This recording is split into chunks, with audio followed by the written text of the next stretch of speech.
So I'm really glad you mentioned climate change, especially running as a Republican, as a young person. That means a lot to me, so I just wanted to say thank you for that. There's another existential crisis, and you briefly mentioned the Iran nuclear deal. It's the issue of nuclear weapons, and that's, you know, my generation is also inheriting a world with lots of nuclear weapons. And there are a couple of different ways that policy experts are now talking about as opportunities to make us a little bit safer. One of them is a no first use policy, but I wanted to ask you specifically about sole authority.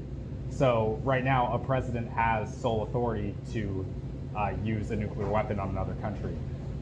Would you, as president, be willing to alter that system where you need a vice president and or a secretary of state, maybe both, to also sign off? We absolutely need a check on the untrammeled power of the president to launch a nuclear war.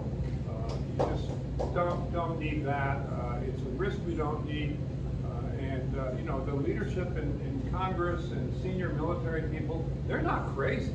And indeed, if you involve people like that in the decision for nuclear strikes, you're really spreading the risk of an error. I myself think Mr. Trump came pretty close to pressing the button on North Korea early on, before he fell in love, his words, not mine, with President Kim for being such a strong young kid. Why was he strong? Because he killed his uncle, and he killed his own brother. What a strong kid. Mr. Trump's words, not mine. There's something wrong with that picture. But before he fell in love with him, he was saying, fire, fury, destruction, such as the world has never seen. The President of the United States should not talk that way. It's not helpful. And I belong to a group of former world leaders, mostly heads of state, prime ministers. I was only head of a state, not states, but these guys all knew me from my travels around the world, so they elected me a member. And we get together several times a year and talk about what are the most important issues in the world. Issue number one, the most important issue in the world, year after year, is nuclear non-proliferation. Because as you point out, that's an existential, it's a threat to all of our existence, not to our comfort levels. Issue number two is religious sectarianism, which in a lot of parts of the world is a euphemism for Sunni versus Shia. Issue number three is water. Issue number four is food. That's what these folks worry about when they go to bed at night, thinking about their people. And that's a responsible head of state worries about that sort of thing, as opposed to the applause that may come from a funny line at a rally. I'm glad to hear what you said. Politically, I think my task here is to enlarge the electorate that's going to participate in the Republican primary elections. And New Hampshire, like Massachusetts, is a crossover state where independents can vote in either primary that they like.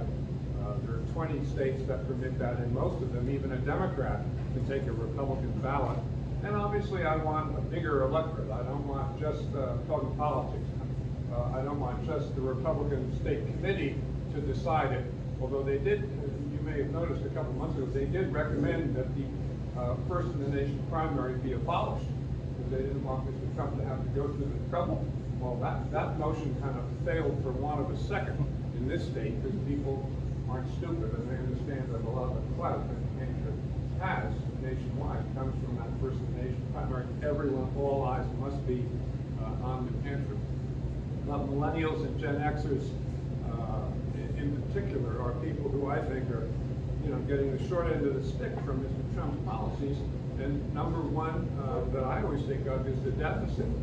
My generation's not going to pay that bill. Yours is. And I think about Social Security. If you think you might not get Social Security, you might be right, unless something's done about that deficit. That's why that's my number one issue. And climate change, again, your generation reached the whirlwind there. So I think they line up bing, bing, bing. And if I were a millennial, I'd be damn interested in this election and wanting to do something about it. Turn back.